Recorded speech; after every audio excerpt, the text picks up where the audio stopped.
आज हम टीवी के ड्रामा सीरियल राजा रानी के बारे में बात करेंगे। जावियार एक अमीर बाप का इकलौता बेटा होता है। इसकी बीवी का नाम सोनिया था। एक दिन जावियार अपनी बीवी के साथ किसी दावत पर जाता है तो रोड एक्सीडेंट में सोनिया मर जाती है और इसी दुख में जावियार अपना ज़हनी तवाज़ुन खो बैठता है। फिर इसी बात का फायदा उठाते हुए जावियार के चचा चाची अपने बेटे जुनैद से कहते हैं कि अब जावियार ठीक नहीं हो सकता, इसीलिए तुम जावियार के साथ अपना रवैया अच्छा रखो और ताया के साथ इनके कारोबार में हाथ बटाओ ताकि ये सब जायदाद तुम्हारी हो जाए। ये सुनकर जुनैद अपने वालिदैन से कहता है कि जब जावियार ठीक था तो उस वक्त भी मेरी कोई औकात नहीं थी और अब तो जावियार पागल हो गया है, फिर भी मुझे इसके आगे झुकना पड़ता है, लेकिन अब मैं जावियार को कत्ल कर दूंगा।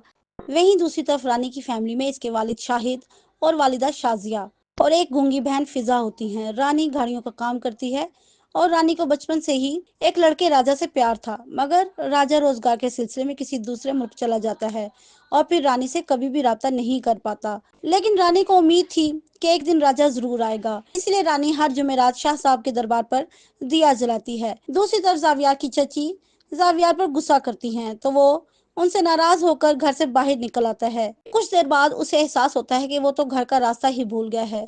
इसी दौरान जावियार रानी के पास आ जाता है और उसे बताता है कि वो अपने घर का एड्रेस भूल गया है।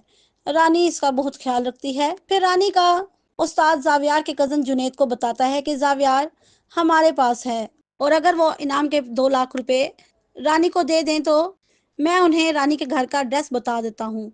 फिर जुनैद अपने दोस्त को कॉल करता है और कहता है जावियार का पता लग गया है, इसलिए अब तुम जाओ और जावियार को कैद कर दो और जब तक मैं ना कहूँ उसे मत छोड़ना, और इस काम के बदले में मैं तुम्हें बड़ी रकम दूंगा। जुनैद का दोस्त रकम की लालच में जुनैद की बात मान लेता है। फिर जुनैद का दोस्त जावियार को रानी के घर से ले जाता है और जुनैद को बताता है कि वो जावियार को ले आया है।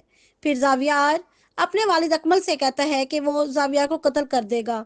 ये सुनकर इसके वालिद कहते हैं अगर तुम जावियार को घर ले आओ तो तुम अपने ताया की नज़र में अच्छे बन जाओगे। फिर तुम आहिस्ता आहिस्ता अपने ताया को एतमाद में लेकर उनके कारोबार पर कब्जा कर लेना और जिस घर में हम रहते हैं वो भी अपने नाम करवा लेना। इस तरह हम अमीर हो जाएंगे। वैसे भी अब जावियार का ठीक होना नामुमकिन है। अगर वीडियो पसंद है चैनल को सब्सक्राइब और वीडियो को लाइक एंड शेयर करना मत भूलिएगा। शुक्रिया।